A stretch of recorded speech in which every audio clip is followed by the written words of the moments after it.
ನಮಸ್ಕಾರ ವೀಕ್ಷಕರೇ, ಪಾಕಸ್ತ್ರ ಚಾನಲ್ಗೆ ಸ್ವಾಗತ.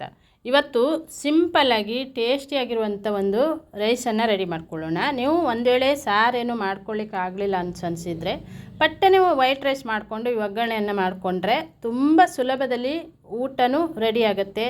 ಹಾಗೆ ಈ ಕೆಲಸಕ್ಕೆ ಹೋಗಿ ಬಂದಾಗ ನಮಗೇನು ಸಾರು ಮಾಡಲಿಕ್ಕೆ ಇವತ್ತು ಆಗ್ತಾಯಿಲ್ಲ ಅನಿಸಿದಾಗ ಊಟಕ್ಕೆ ಏನು ಮಾಡೋದು ಅಂದ್ಕೊಂಡಾಗ ಈ ರೀತಿ ಒಮ್ಮೆ ಟ್ರೈ ಮಾಡ್ಕೊಳ್ಳಿ. ಇಲ್ಲಿ ನಾನೊಂದು ಬಾಣಲೆಗೆ 2 ಸ್ಪೂನ್ ಆಗೋಷ್ಟು ತೆಂಗಿನೆಣ್ಣೆ ಹಾಕಿದ್ದೆ ನೋಡಿ. ತೆಂಗಿನೆಣ್ಣೆಯನ್ನು ನಾವು ತೆಂಗಿನೆಣ್ಣೆ ಮಿಲ್ಲಲ್ಲಿ ತೊಗೊಬರೋದು. ಇದೇ ರೀತಿ ಒಂದು ಬಾಟಲಲ್ಲಿ ಇರುತ್ತೆ. ತುಂಬ ಶುದ್ಧವಾಗಿರುವಂಥ ಕೆಮಿಕಲ್ ರಹಿತವಾಗಿರುವಂಥ ಒಂದು ತೆಂಗಿನೆಣ್ಣೆಯಲ್ಲಿ ನಾವು ಯಾವುದೇ ಒಂದು ಐಟಮ್ ಮಾಡಿಕೊಳ್ಳೋದ್ರಿಂದ ಆರೋಗ್ಯಕ್ಕೆ ತುಂಬ ಒಳ್ಳೆಯದು. ನಾನು 2 ಸ್ಪೂನ್ ಆಗುವಷ್ಟು ತೆಂಗಿನೆಣ್ಣೆ ಹಾಕಿದ್ದೆ. ಹಾಗೆ 1 ಸ್ಪೂನ್ ಆಗುವಷ್ಟು ಸಾಸಿವೆ, 1 ಸ್ಪೂನ್ ಆಗುವಷ್ಟು ಉದ್ದಿನಬೇಳೆಯನ್ನು ಹಾಕ್ಕೊಳ್ತಾ ಇದ್ದೆ. 1 ಚಿಟಿಕೆ ಆಗುವಷ್ಟು ಜೀರಿಗೆಯನ್ನು ಹಾಕ್ಕೊಳ್ಳೋಣ.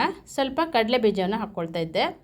ಈ ರೀತಿ ಒಂದು ರೈಸನ್ನು ರೆಡಿ ಮಾಡಿಕೊಂಡ್ರೆ ಇದ್ರ ಜೊತೆ ಏನು ಬೇಕು ಅನಿಸೋದಿಲ್ಲ, ತಕ್ಷಣಕ್ಕೆ ಊಟ ಮಾಡ್ಕೊಳ್ಬೋದು. ಪಟ್ಟನೆ ರೆಡಿ ಆಗುವಂಥ ಒಂದು ರೆಸಿಪಿ ಇದು. 1 ಒಣಮೆಣಸಿನಕಾಯಿ, ಸ್ವಲ್ಪ ಕರಿಬೇವನ್ನು ಹಾಕಿದ್ದೆ. ಚೆನ್ನಾಗಿ ಇದನ್ನು ಫ್ರೈ ಮಾಡ್ಕೊಳ್ಬೇಕು.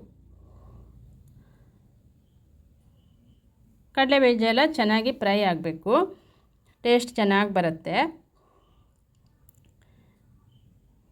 ಈಗ 1 ಸ್ಪೂನ್ ಆಗುವಷ್ಟು ಬಿಳಿ ಎಳ್ಳನ್ನು ಹಾಕಿದ್ದೆ. ಕೊನೆಯಲ್ಲಿ ಹಾಕ್ಕೊಳ್ಳಿ.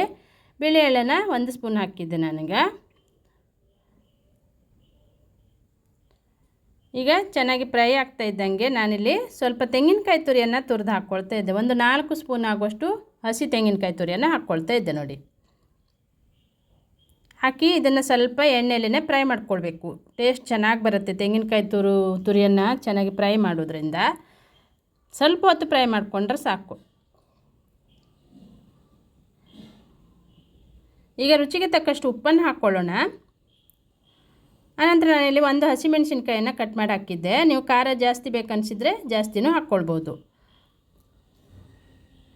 ಈಗ ನಾನು ಮೊದಲೇ ರೈಸನ್ನು ಮಾಡಿ ಇಟ್ಕೊಂಡಿದ್ದೆ. ಇಲ್ಲಿ ಇದನ್ನು ಕೂಡ ಈಗ ಸೇರಿಸ್ಕೊಳ್ಳೋಣ. ಇದಕ್ಕೆ ನೀವು ಸಾರು ಮಾಡ್ಕೊಳ್ಬೇಕು, ಸೈಡ್ ಡಿಶ್ ಮಾಡ್ಕೊಳ್ಬೇಕು ಏನೂ ಇಲ್ಲ. ತಕ್ಷಣಕ್ಕೆ ನಾವು ಈ ಒಂದು ಒಗ್ಗರಣೆ ರೈಸನ್ನು ರೆಡಿ ಮಾಡ್ಕೊಳ್ಬೋದು.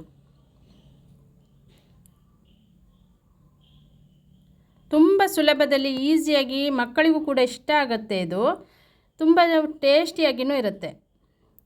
ಈಗ ಲಾಸ್ಟಲ್ಲಿ ನಾನು ಸ್ವಲ್ಪ ಇದು ಕಡಲೆ ಬೀಜದ ಪುಡಿ ಅಂದರೆ ಶೇಂಗಾ ಪುಡಿಯನ್ನು ಹಾಕ್ಕೊಳ್ತಾ ಇದ್ದೆ. 2 ಸ್ಪೂನ್ ಆಗುವಷ್ಟು ಶೇಂಗಾ ಪುಡಿಯನ್ನು ಹಾಕಿದ್ದೆ. ಶೇಂಗಾ ಪುಡಿ ಇತ್ತಂದರೆ ಹಾಕ್ಕೊಳ್ಬೋದು, ಇಲ್ಲಾಂದ್ರೆ ಹಾಗೇನೂ ಮಾಡ್ಕೊಳ್ಬೋದು. ಶೇಂಗಾ ಪುಡಿ ಹಾಕೋದ್ರಿಂದನೂ ಟೇಸ್ಟ್ ಚೆನ್ನಾಗಿ ಬರುತ್ತೆ. ಈಗ ಇದನ್ನು ಚೆನ್ನಾಗಿ ಮಿಕ್ಸ್ ಮಾಡಿಕೊಂಡು ಸರ್ವ್ ಮಾಡಿಕೊಂಡ್ರೆ ಆಯ್ತು ನೋಡಿ. ಈಗ ಲಾಸ್ಟಲ್ಲಿ ಸ್ಟವನ್ನು ಆಫ್ ಮಾಡಿಕೊಂಡು ಮುಚ್ಚಿಬಿಟ್ಟು ಸ್ಟವನ್ನು ಆಫ್ ಮಾಡಿಕೊಂಡಿದ್ದೆ.